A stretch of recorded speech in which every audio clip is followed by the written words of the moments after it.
Can feel you flowing through the walls, a pale ghost moving through the halls, a phantom waiting on the stage. I know a swapped role when the curtain falls, a brave smile for the curtain calls, but apathetic to the praise. Hollow.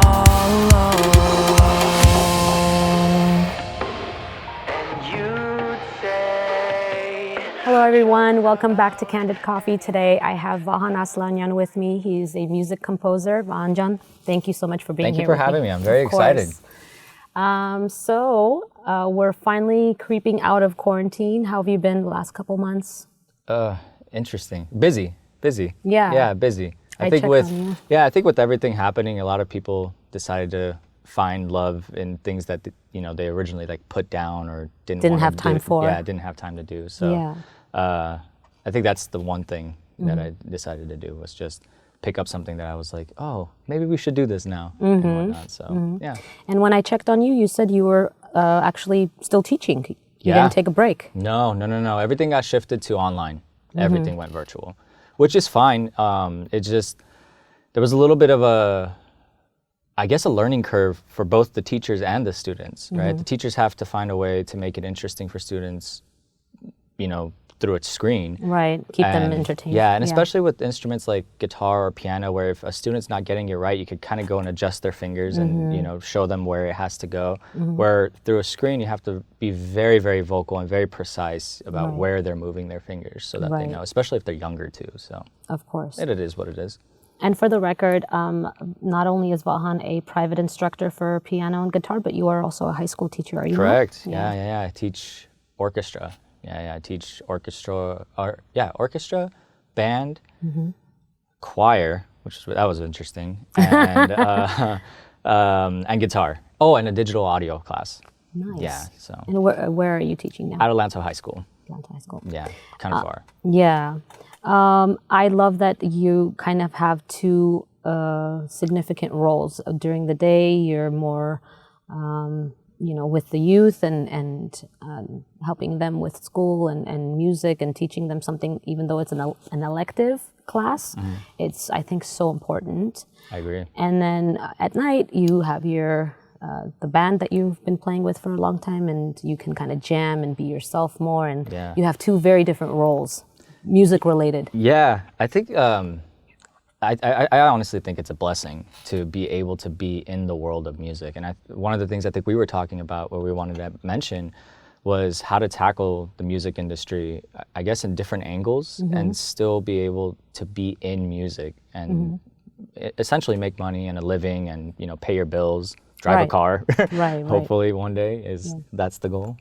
Make a full career out of it. Yeah, because we have to admit it, that the music industry is a very dog-eat-dog world. And for a lot of people, it could be very overwhelming.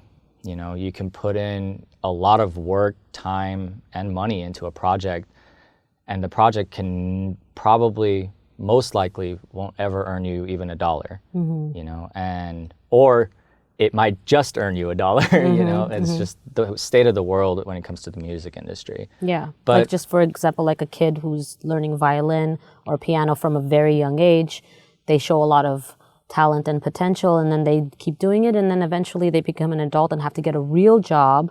Quote unquote. Yeah, exactly. And then they let that go, and because they think, oh, well, that was kind of like a hobby that I love, but then I'm just going to put it aside because I have to make money and support myself and or a family. Yeah, which is fair. When you think of it from that perspective, eventually you're going to have to do that. But there are the way that I experience the music industry and music in general is that there are other avenues to make money. There's actually quite a lot of opportunity, especially now where the indie artist is booming, right? I think we spoke about it, right? Billie Eilish wrote her entire album in a bedroom with very minimal gear.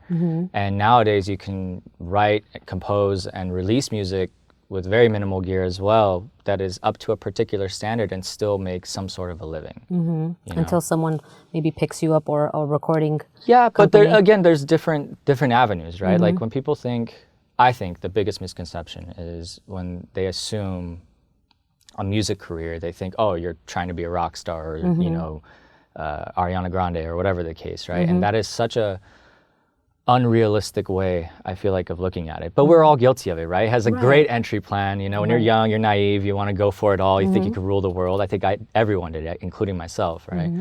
And then I think you realize how much risk there is, how much statistically is against you and whatnot, and what certain, I guess, record labels and whatnot look for. And then you discover how you can go ahead and still be in that world and still make the money and still make a living and do it, right? Like, as an example, instead of going through the rock star route, you can branch off. You can do what I do. I write music for commercials, you know, on the side. And that's a great opportunity for you to build your resume, build who you work for, what you work for, because then you could get into film, you could get into scoring, you could get into scoring video games, and there's these other avenues, and then the next thing you know, it kind of leads into one, and at the end of the day, you could wake up and be like, oh, I have to write music today. Oh darn, you know, it's like it's all related into the music umbrella, I guess, music industry umbrella. So, yeah. And what are some of the other things and applications and maybe even softwares and things that students, young people can learn from a young age to help them with their music career, to expand their minds and expand their knowledge of what they can do with the talent that they already kind of have as a base? That's a great question, actually. I've told my students, there's a couple ways you can do it. When you're younger, obviously, if you don't want to go to any kind of like music school and whatnot, or trade school, right? You can use something such as Skillshare, which is a great website. And I think it's a monthly subscription, and they give you classes for you to learn. Right. And you have homework assignments and whatnot. It's almost like you're taking a college class. Right. Except you could pick up a new skill as you go along, and they have Photoshop on there, audio engineering, so on and so forth, and episodic. They just break it all down for you. And I think it's a great place to start. Yeah. Or if you want to do it the free route, when in doubt, YouTube University. You can't go wrong with it. Just log on to YouTube and honestly figure it out. Yeah, figure it out. Figure it out as you go. And that's the most beautiful part about it, is when you learn it on your own, because then you look back on it and you're like, yeah, man, I did that. I figured this out. And now look at what I can achieve with it. Not so easy. Trapped in your head at night, just staring at the floor.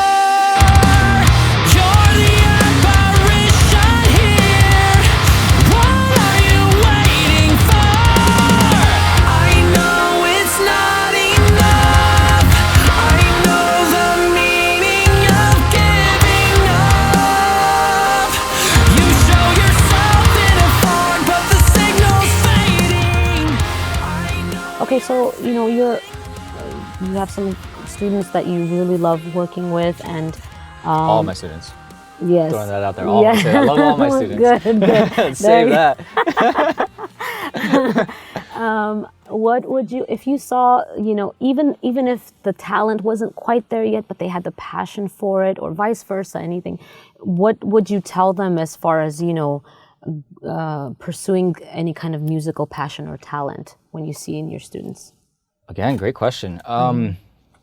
Well, there have been instances where you notice it, right? Yeah, you get that Yeah, they come up to spark, you. yeah. Especially, it's so funny. There was actually a student, I'm not going to name names, but he was just that metalhead guy, or metalhead kid in the class, and he came up to me and he was like, Mr. A, do you know Metallica? Do you know this riff, that riff? And he starts playing it for me. Wow. And so what I do, the first thing that I do for them is, for lunchtime, like whenever it's like the lunch periods and whatnot, I open up my classroom so that in case kids do want to come and practice, they're more than welcome to. But that's the rule, right? It's like if you're coming in, you're practicing. If it's not if an instrument's not in your hand, out you go, right? Okay. So that was Very one cool. thing. But I always give advice, kind of like off the record advice of what to do. I'll say, hey man, you should look into, YouTube, how to use Logic, or how to record yourself, or this scale, this musician, that musician, so that they can like take a look into it and whatnot. I actually had a student, very, very talented young girl. She was multi-instrumentalist, could sing, and she just had it. She just has it, actually. And that's what her biggest question was like, how do I record myself? How do I do this? How do I do that? I want to go into music, in college and whatnot. And I always try to warn them with as much of a, how do you say it? With as much backup as I possibly can. You know, like I warn them of like how difficult it might be, right? Because challenging. It's challenging, kind of like we were talking about with how parents would look into it, right? If you were to tell your parents, hey, I want to be a musician and that's my career path, they're just like, oh God, no. Yeah. Right? You know, no, we lost them. We lost them. You know? But I feel like you can be so much more compassionate towards them and not say, oh no, don't do that, go be a pharmacist or something. You know, you're absolutely right. You're absolutely right. I got very lucky where my parents are both musicians. I come from a line of just musicians, so we didn't have a choice. It was just like, hey, music or, you know, and then go into other avenues. So when I actually told my dad that like, oh, I want to be a guitarist and I want to be into music and all that, he's like, oh, thank God. Okay, you know, good. like we thought the lineage was breaking right here. Yeah, so, how cute. But so I got very fortunate in that end, but I understand where parents are coming from. At the end of the day, they're being realistic, right? Yes, they know, you know, even I know. You know. Not everybody can be Jimi Hendrix. Yeah, exactly. And, and no one could be Metallica anymore. So it's like, they understand, and they're just trying to warn kids as to what kind of lifestyle they're going into, right? That before they have to tell them like, hey, there's no clear path. And that's what I was telling my students, and especially her. I was like, there's no one direction. It's not like you're coming out of this with like, oh, I'm making $8,000 a month this month. It doesn't work like that. Yeah. You have to carve it out for your own, and there's a lot that you have to learn on your own. And the biggest advice that I gave her was fall in love with learning. Right. And I think that's the main thing when it comes to the music industry right now, as far as where we are, you know, like how indie artists can do everything on their own. Learn to love to learn, you know, because you're going to have a lot of nights, sleepless nights of you just staying up and trying to perfect, you know, either your logo, your brand and whatnot. But prefacing that, you have to know how to use Photoshop. Yes. And if you don't know, you have to learn how to do it. Of you know, course, yeah. Because all those things are money that's coming out of your pocket. And let's be honest here, as musicians, we don't quite make a lot of that. So that was like the biggest piece of advice too. That's awesome. That I can give to students, especially if they want to chase the music industry or get into music in some way or form. You're being realistic, but you don't want to like crush their dreams in one like eye roll, you know, like a lot of parents sometimes. And I love that because you're always there for them. This is your passion and you're showing it to them as from a teacher to a student. And then you're saying, look, I love that you love this, but let me just tell you, you got to do all these things to get to where you want to be. Or, you know, maybe it'll start off with something small and they can build and build because they're in high school, right? Yes. So they're in high school, they have time, but I love that. And I have so much respect for teachers. You're the first actual like public school teacher that I've had at my show. And I love that so much because you guys are so like underrated and underappreciated and underpaid and under everything for the amount of work that you do. And people don't appreciate things like you know, taking a ceramics class, art, music. Usually the first to get cut too, which choir, is very, which very unfortunate. Sucks. Yeah, you're like, they're kind of killing the fun stuff about school that kind of the students can have self-expression. Yeah, and I understand too, because again, it's I think it's like a curse, but I always try to play devil's advocate as to like why they might do stuff like that, but like music saved my life. My music class saved my life. You know, being able to go and build this camaraderie and community and have this end goal together. That's what made me fall in love with being in a band, and then realizing much later on how much I love orchestral music, and then writing and composing it, and then having that experience was just always there. And I feel like it's just such a big mistake to cut that. Yeah. You know, or to diminish it in the way that it's unfortunately being diminished at the moment. So yeah, absolutely. Well, I hope that there's more teachers like you, and I love that you're a young, cool teacher. I mean, yeah, you have some tattoos and you're a cool guy. Thanks. They don't think so. They don't think so. It's like that meme. I think I don't know if I ever showed you, but it's like your dad could be the singer of Slayer, but you're still uncool to your kids. I was like, yeah, that's true. That's true. Yeah. They don't see it. They just see this old dude and they're just like, oh God, they're in Mr. A's class again. So no. it's okay. I had such a good bond with a lot of my teachers. I wasn't a scholar. I wasn't like an A+ student. I was like just, right above the bar, right by the bar, I should say. But I did love my teachers. I never acted out in class. I loved listening to them and like having them lecture me about something interesting. I just didn't want to do the homework. Oh yeah. Yeah. But feel that. Yeah. But as a school teacher, as a music teacher, I should say, like I feel like you're not some geriatric guy who should have retired, 10 years ago. They can still come to you, and even with non-music related issues, maybe even like just I hope so. Open up to you as a counselor, as a mentor. Yeah, my door is always open, and I always tell my students that. So, Yeah. like, I have students that follow my Instagram and whatnot, and not by me. I don't do it. Right, They find me. They find you. And then yeah. I'm just like, oh my goodness, and then like I don't want anyone to see any of that stuff. So, is what it is. It's the world that we live in. So we have to walk that line and just be careful and be safe and don't cross that line. It's as simple as that. But my door is always open for my students, any way or shape or form to help them. I can, because I wish, even though it's so funny, my seniors, I'm not even 10 years older than them. I'm 26, they're 17, some of them even 18 now if their birthdays are early. And I'm not even 10 years older than them, so I'm not that far behind. Right? That's what I mean. When I was going to high school, like the cell phone was like, we just got the iPhone. The iPhone was just coming out. Yeah, so I had like a Razor. Yeah. I had the NV Touch. I'm totally giving away my age right now. I had the NV Touch. I had a Razor. I had the Crazer. It was like if you can't get the Razor yet. Yeah. But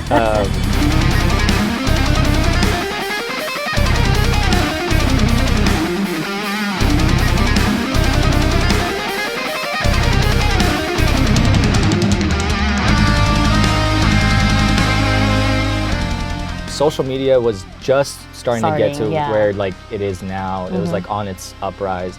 And then software, like how you were mentioning, and being able to like release your own music and whatnot was very new. Right. Very new. No one knew that you can do this or that you were going to have the ability to do this in on your 3 own. to 5 years, right? Yeah. So I kind of like took it upon myself when I moved, because I moved from my small town in Victorville, or city in Victorville, to LA when I was 18, and which was just a giant trip.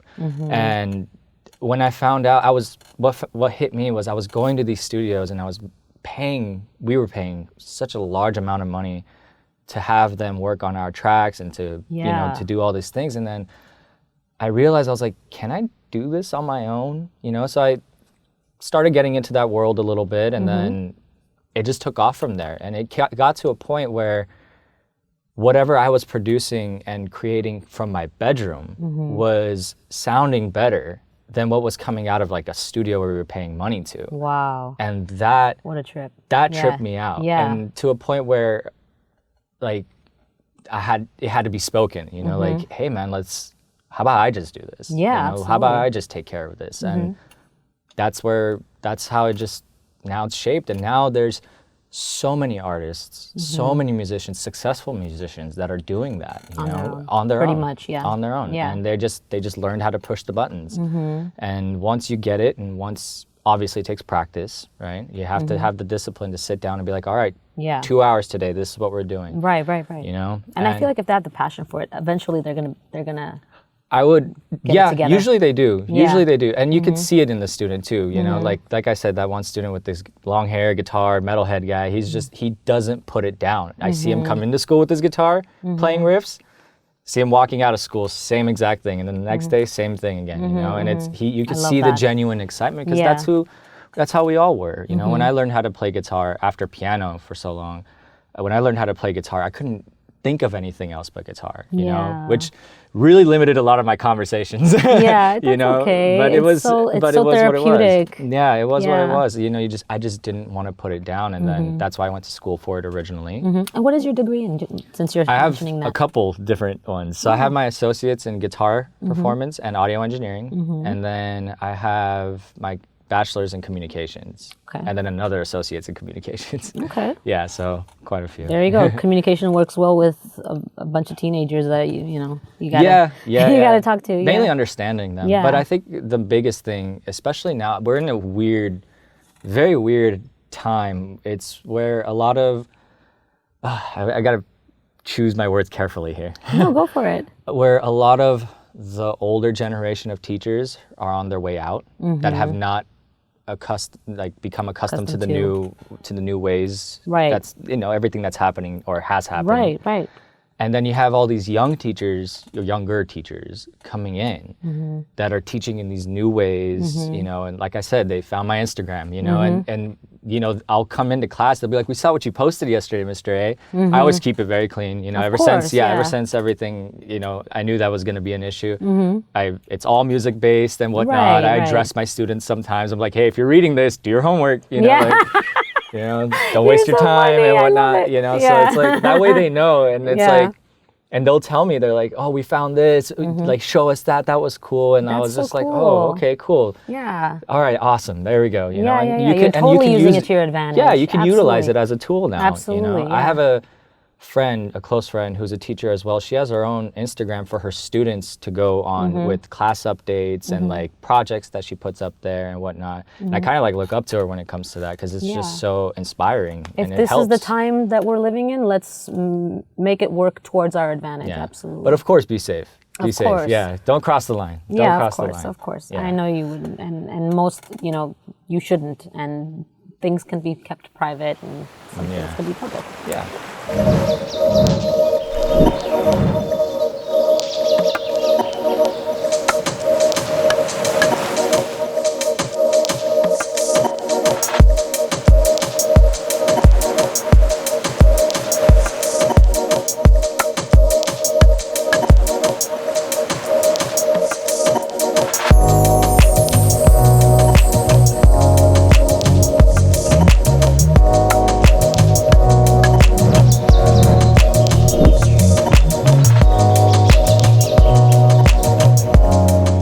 I've been to one big show at Staples Center with Dave Matthews Band, but the rest of the stuff that I've seen live, I love because they're small bands at the Viper Room or at the Whiskey. Yeah. Yeah, it was at the Whiskey that I saw you.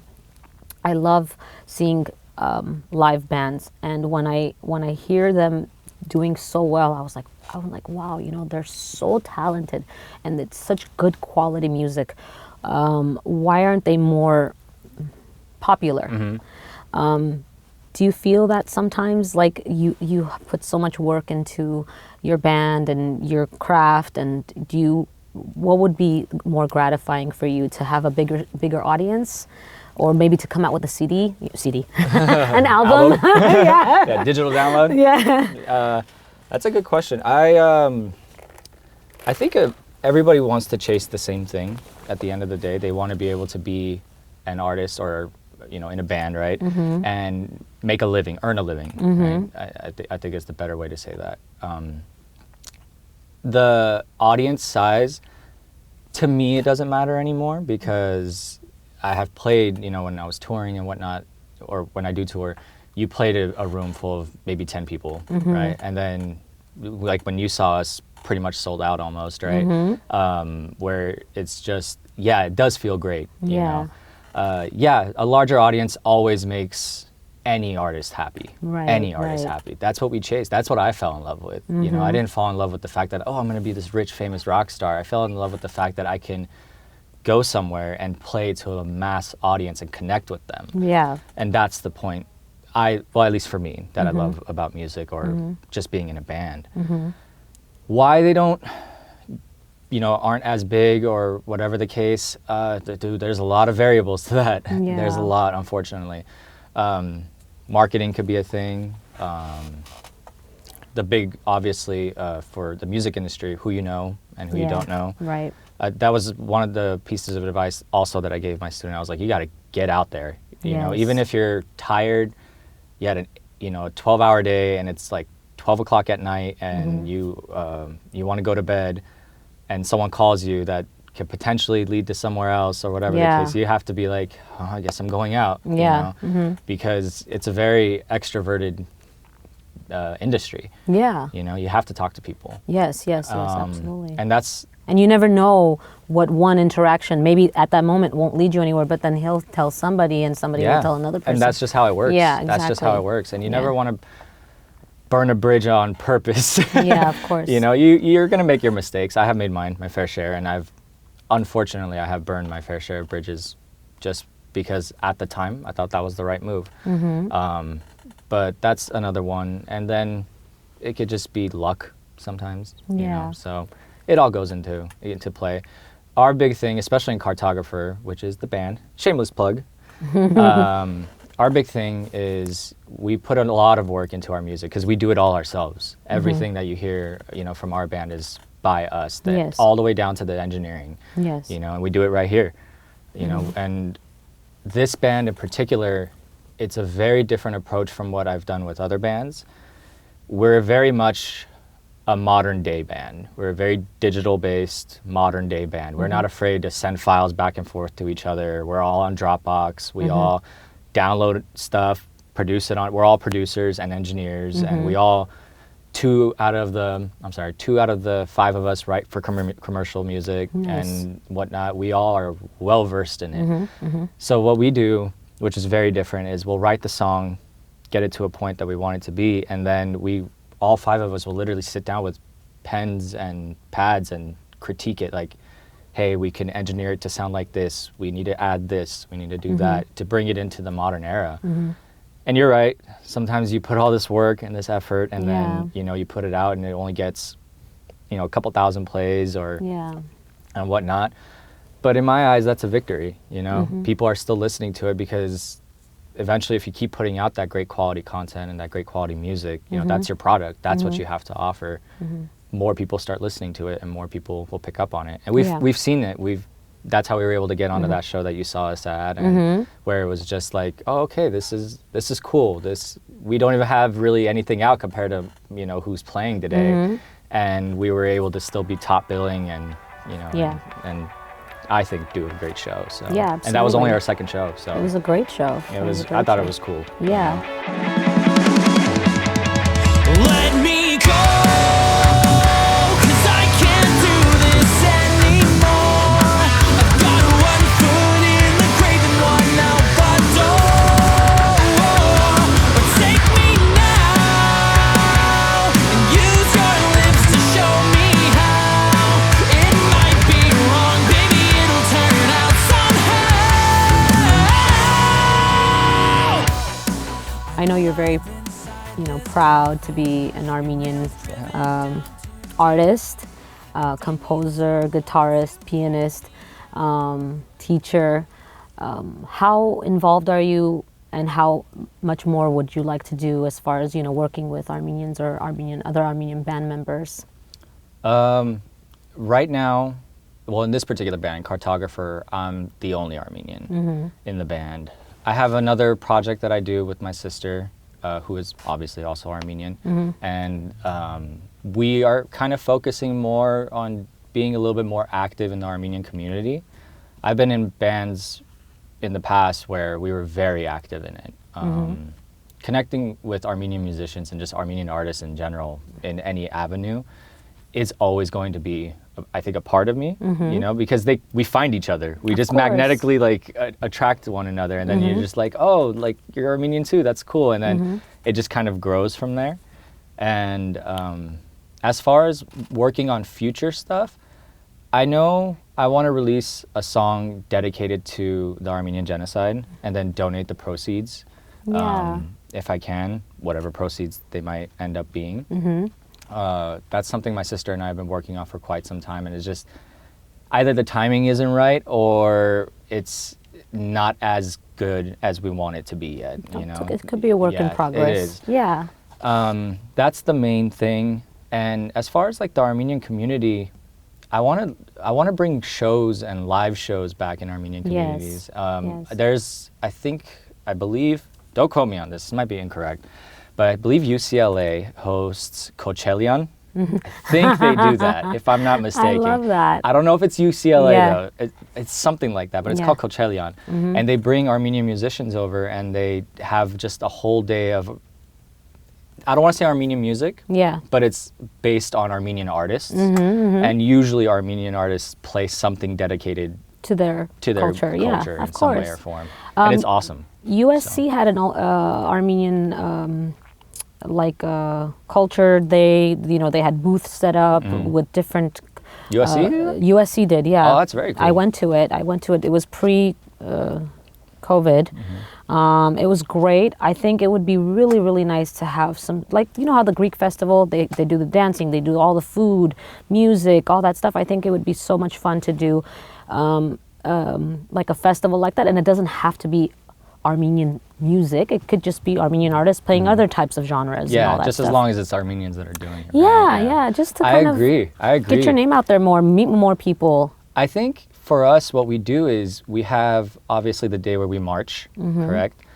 And I think like that's our day to do that, really. And I feel like it could get expanded from there, you know, because we do it on that day. There's so many Armenians that go out and show, Armenians and non-Armenians that go out and show support.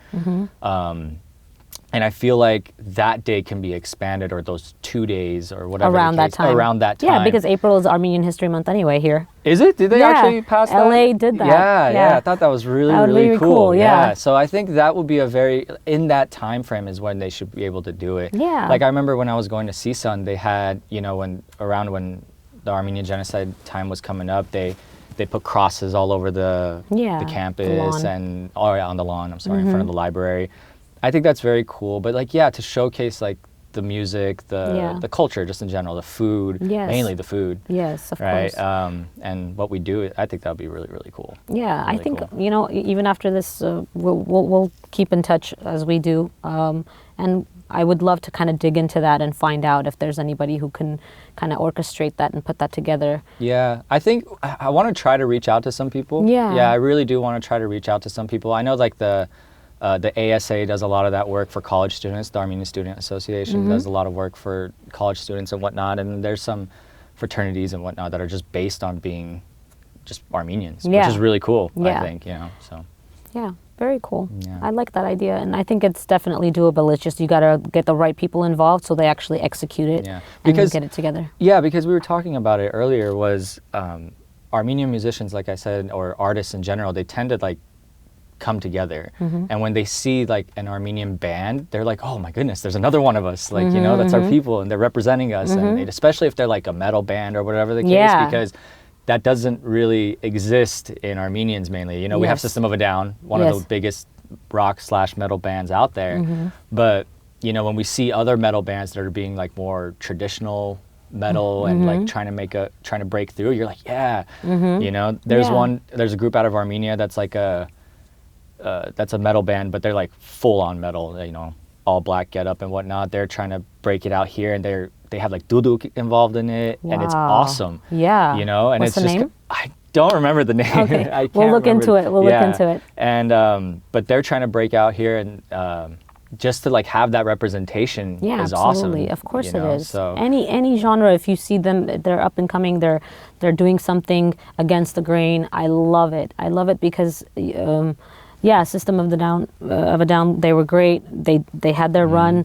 Okay, awesome. Bites. Who else? Next. Yeah, Who's who next? Else? And then you have such wonderful like composers and just artists. Like you have Tigran Hamasyan, who's just an animal and someone that I look up to so much because I just don't even know if that person's human. With the way that he plays the piano and composes music is just on another world. I have to look into that. Yeah.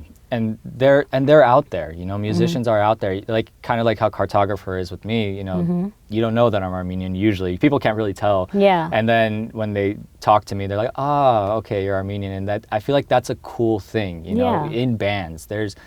a lot of bands that have like that one Armenian guy or one production dude who's Armenian, and then you're just like, oh, that guy, yes, we're in. Yeah, yeah, exactly. So, and like that. yeah, we all stick together, and I think that's really cool. We do have a large and powerful community. We do, you know, and we will go support any small thing that they're doing. And then you have, you know, hip hop artists too. You know, you have Armin that's out there also, and you know, he's always representing in any way or form that he can. So Cebu. it's awesome. Yeah, Cebu as well. Yeah. Correct. So yeah, they're out there and they're doing it. You know. Yeah. So in any way or form, I think it helps. Absolutely. Yeah. Absolutely.